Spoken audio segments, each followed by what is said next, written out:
धन्यवाद अध्यक्ष महोदय। प्रश्न संख्या 285, आपकी अनुमति हो तो मैं पूर्व उत्तर आ गया। उत्तर आ गया। चलो पूरा पूछो।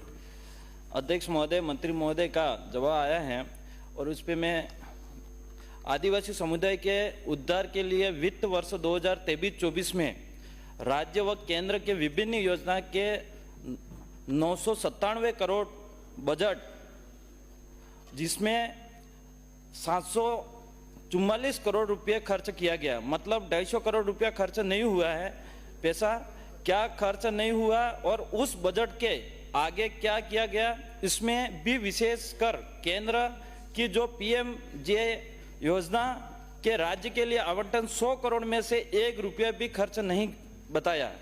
तो क्या ये पैसा केंद्र सरकार ने दिया या नहीं? यदि हाँ तो उसके लिए राज्य सरकार की तरफ से क्या प्रयास किया गया?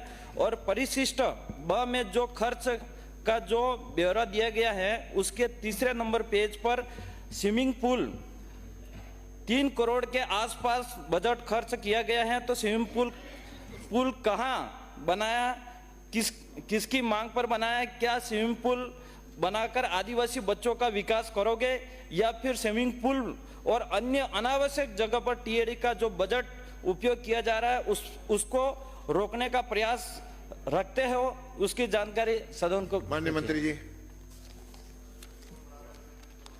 माननीय अध्यक्ष महोदय जी, माननीय सदस्य ने सवाल उठाया है कि केंद्र सरकार का 1000 करोड़ रुपए खर्च नहीं हुआ। अध्यक्ष महोदय जी, ये केंद्र सरकार का 23-24 का बजट है। वो बजट केंद्र सरकार से आया नहीं, उस समय सरकार कांग्रेस की थी, आया नहीं तो खर्च करने का सवाल ही नहीं। दूसरा, एक इन्होंने कहा कि ये जो खेल स्टेडियम मांगा नहीं होगा ना, खेल मांगा नहीं, आप पूछो। दूसरा ये है, खेल स्टेडियम बांसवाड़ा में तारणताल स्वीकृत है 9/9/21 का, सरकार इनकी थी। स्वीकृत राशि 5.77 लाख, 90% कार्य पूरा हो गया है। ये कार्य पूरा होने के बाद माननीय सदस्य सीट पे जाइए। क्रीड़ा परिषद को हैंडओवर कर दिया जाएगा। में कोई नहीं आएगा। ये क्या है? अध्यक्ष महोदय, मंत्री महोदय को मैं बताना चाहूँगा, मैंने स्विमिंग पूल के बारे में पूछा था, स्टेडियम के बारे में नहीं, और सरकार के बारे में नहीं। तो मैं, और ये जो 2023 ये जो अभी चल रहा है 25-26 जो आपके कार्यकाल में केंद्र सरकार का कितना बजट आया ये पूछना चाहूँगा। और आदिवासी के कल्याण के लिए इतना बड़ा विभाग है और सरकार ने 1025 कार्मिक शिक्षा व अन्य विभाग के से प्रतिनियुक्ति पर ले रखे हैं और खुद टीएडी विभाग का एक भी कार्मिक नहीं है। यदि है तो मंत्री जी बताएं, और उनके टीएडी विभाग के खुद के कार्मिक कितने हैं? छात्रावास अधीक्षक के जो 470 वार्डन के पदों पर भर्ती के लिए जो प्रक्रिया जारी है, तो क्या माँबाड़ी के केंद्र 100% एसटी वर्ग शिक्षा सहयोगी लगा रखे हैं? उसी तर्ज पर 770 वार्डन पदों पर एसटी वर्ग के अभ्यर्थी लगाने की मंशा रखते हो? सदन की मेज पर अवगत कराए। माननीय मंत्री जी बिराजो। प्रश्न तो गोलमोल है, प्रश्न तो कुछ है नहीं।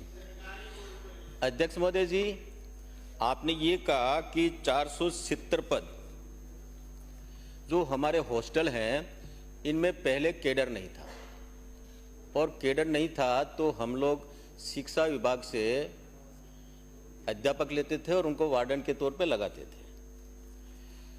अब हमारा केडर बन गया और उनकी कार्मिक विभाग द्वारा उसकी प्रक्रिया चालू है। ये होने के बाद में हमारा केडर बन जाएगा। अध्यक्ष महोदय जी, पहले हमारे छात्रावास अभी जो बढ़ गए हैं, 452 छात्र हैं और ये 70 पद है। क्योंकि ये जो अंतर है, ये इसलिए अंतर है कि जो अभी जो वार्ड हॉस्टल वगैरह खुले हैं इसके कारण से ये अंतर आ रहा है। तो ये भी पद जो है फाइनेंस को भेज कर स्वीकृत करा करके पूरा करेंगे। अगला प्रश्न है श्री सर, रामकेश। एसटी एक के सेकंड। जो वार्डन आपके है दो वो हो गए, आपके 2 हो गए बिराजो। सर छोटा 2 प्रश्न हो गए, 2 में भी आपने लंबा, ठीक है, आपने पूरा बैठिए।